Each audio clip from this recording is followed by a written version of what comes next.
किसी ने क्या कमाल की बात कही है कि अकेला हो चुका है आज का इंसान, अपने ही घर में अपनों को ढूंढने लगता है। नमस्कार। आज की एक कहानी है। एक गांव में एक सेठ रहते थे। सारी जमीन हवेली छोड़ छाड़ के शहर को पढ़ाई लिखाई करने के लिए शहर जाते हैं। वहाँ एक अच्छा सा कमरा लेकर के अपने दो बच्चों के साथ रहते हैं। धीरे धीरे समय गुजरता है, अपने बच्चों को अच्छी शिक्षा दिलाते हैं और ठीक उसके बाद है वो दोनों भाइयों की है वो जॉब लग जाती है।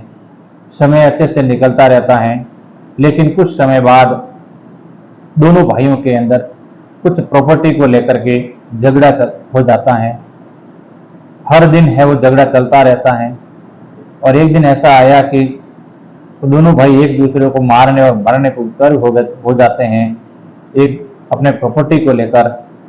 एक दिन जब आपस में वो झगड़ रहे थे तो उनके पापा है वो दूर बैठे बैठे ठाके लगाते हुए हंस रहे थे। दोनों भाइयों को समझ में नहीं आया कि पापा इतने जोर जोर से हंस क्यों रहे हैं। भाइयों ने पूछा कि पापा हम यहाँ झगड़ रहे हैं, आप जोर जोर से हंस रहे हो, क्या वजह है?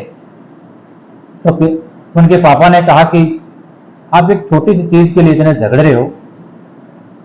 मैं आपको एक खजाना बताता हूँ, क्या देखना चाह रहे हो? लड़कों ने कहा कि हाँ क्यों नहीं, हम प्रपोज। तो पापा ने कहा कि मेरी एक शर्त है, आपको झगड़ा छोड़ना पड़ेगा तो ही मैं आपको ये खजाना बता सकता हूँ। दोनों लड़कों ने कहा कि पापा हम कभी झगड़ेंगे नहीं, आप हमें वो खजाना बताइए। तो उनके पापा ने कहा कि हमें वापस अपने गांव जाना होगा और वहां आपको मैं वो खजाना दिखाऊंगा। तो आप जहाँ भी नौकरी करते हैं उनसे 3-4 दिन छुट्टी ले लो और हम कल से चलते हैं अपने वो खजाना देखने के लिए। सुबह जैसे ही वो घर से निकलते हैं, बस के द्वारा वो यात्रा करते हैं। जैसे ही बस के पास जाते हैं तो बस के अंदर केवल 2 सीट खाली थी। भीड़ भाड़ थी, केवल 2 सीट खाली थी, सवारी 3 थी। तो एक सीट पर पापा बैठ जाते हैं, दूसरे सीट पर भाई बैठ जाता है, एक भाई खड़ा रहता है। कुछ समय बाद वो भाई उठ जाता है, दूसरे भाई को बैठाता है। इस प्रकार वो कॉम्बिनेशन के साथ है वो उनका 10 घंटे का सफर निकल जाता है। 10 घंटे पूर्ण होने के बाद भी उन 2 भाइयों के चेहरे पर किसी भी प्रकार का फ्रस्ट्रेशन नहीं था, कोई तनाव नहीं था, लेकिन उत्सुकता थी वो खजाने को देखने के लिए।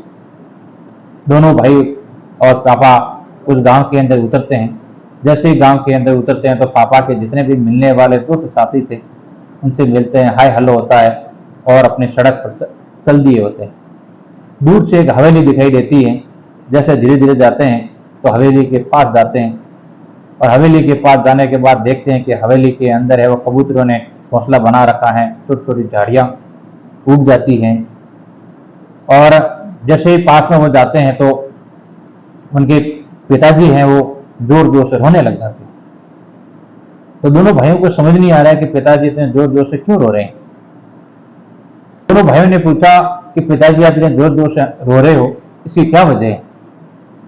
तो पापा ने कहा कि जैसे जो आप हवेली देख रहे हो, इसी हवेली के अंदर आप बचपन में खेला करते हैं, लेकिन आपको मालूम नहीं होगा कि मैंने आपको पढ़ाई लिखाई करने के लिए शहर चला गया था, उसके बाद वापस यहाँ इसी हवेली के अंदर नहीं आया। ये जो हवेली दिख रही हो ना, इसी हवेली के लिए मैं और एक बड़े भाई आपस में झगड़ा करते थे।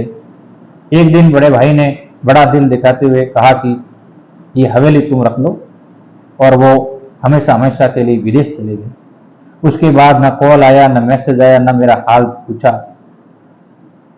मैंने इस हवेली के लिए अपने बड़े भाई को खो दिया। जब आप झगड़ रहे थे तो मेरे मन में आया कि कहीं मैंने मेरे भाई को खो दिया है, कहीं ये भी अपने रिश्ते को खो न दे, इसीलिए मैं आपको यहाँ लेकर आया हूं। पापा ने कहा एक बात बताओ बेटा, अपन जिस बस के जिस सीट पे आए थे क्या वो सीट परमानेंट हो सकती है? तो लड़कों ने कहा कि क्या बात करते पापा, वो सीट परमानेंट कैसे हो सकती है? उस पर तो हर दिन नई सवारी आती है, नई सवारी उतरती है, समय बदलता है। जैसे जैसे एक दिन दूसरी सवारी आती है, दूसरे दिन दूसरी सवारी आती है, वो सीट तो किसी की परमानेंट नहीं होती है।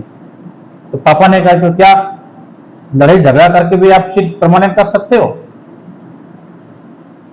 तो दोनों भाइयों ने कहा कि इस छोटी सी चीज के लिए लड़ाई झगड़ा किस प्रकार करना है, यदि मिल भी गई तो ये हमारी क्या काम आती है।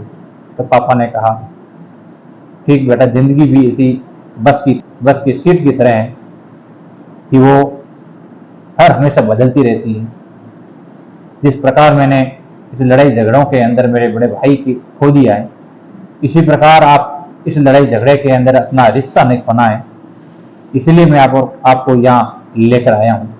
तो ये छोटी सी कहानी से आपको शिक्षा ये मिलती है कि आप धन, माया और दौलत से कभी आपस में झगड़ा नहीं करना है, प्रेम और मोहब्बत से रहना है, क्योंकि प्रेम और मोहब्बत के बिना आप इस संसार में जी नहीं सकते। धन्यवाद। यदि आपको ये कहानी अच्छी लगी है तो आप अपने दोस्तों के साथ शेयर जरूर करें।